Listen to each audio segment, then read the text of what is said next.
जय श्री कृष्ण। आज हम लेकर आए हैं बुधवार की पावन कथा।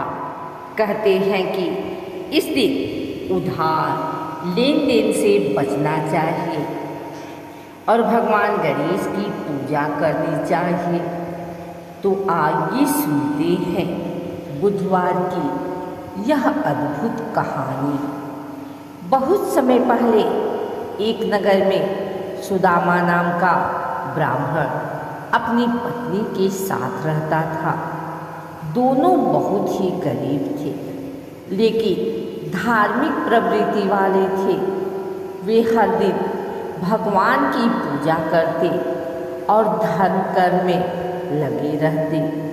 सुदामा की पत्नी विशेष रूप से बुधवार का व्रत रखती थी और हमेशा कहती, इस दिन उधार लेना या देना नहीं चाहिए। इस दिन केवल भगवान की पूजा, दान, पुण्य और भक्ति करनी चाहिए। एक बार की बात है, ब्राह्मण को किसी कारणवश पास के नगर जाना पड़ा। वहाँ अचानक एक जरूरी काम आ पड़ा, जिसके लिए पैसे की आवश्यकता थी।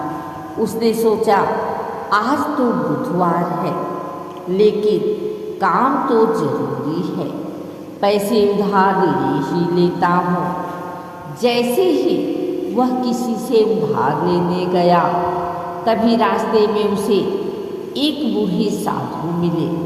साधु मुस्कुराकर बोले, वत्स, याद रखो, बुधवार के दिन उधार लेना देना अशुभ होता है।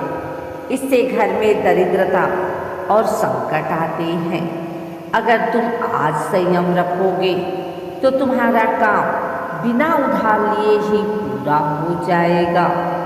ब्राह्मण को साधु की बात सुनकर आश्चर्य हुआ, लेकिन उसने उनकी बात मान ली। उसने उधार नहीं दिया और भगवान का स्मरण करता हुआ आगे बढ़ गया। अचानक हुआ यूं कि जिस काम के लिए पैसे चाहिए थे, वही काम बिना पैसों के ही पूरा हो गया। ब्राह्मण को विश्वास हो गया कि यह सब भगवान बुध ग्रह और बुधवार की महिमा है।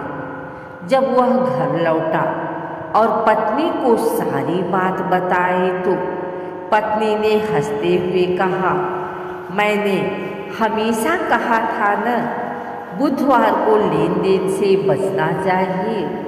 यही दिन है जब हमें केवल पूजा और भक्ति करनी चाहिए।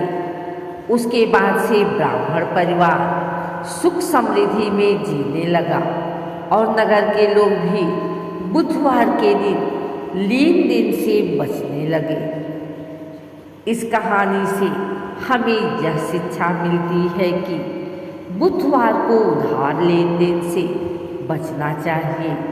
इस दिन भगवान विष्णु और बुध ग्रह की पूजा करने से घर में सुख समृद्धि आती है और जीवन में कभी दरिद्रता नहीं आती। अगर आपको यह बुधवार की कथा अच्छी लगी तो वीडियो को लाइक और शेयर करें और चैनल को सब्सक्राइब करना ना भूलें। जय श्री कृष्ण।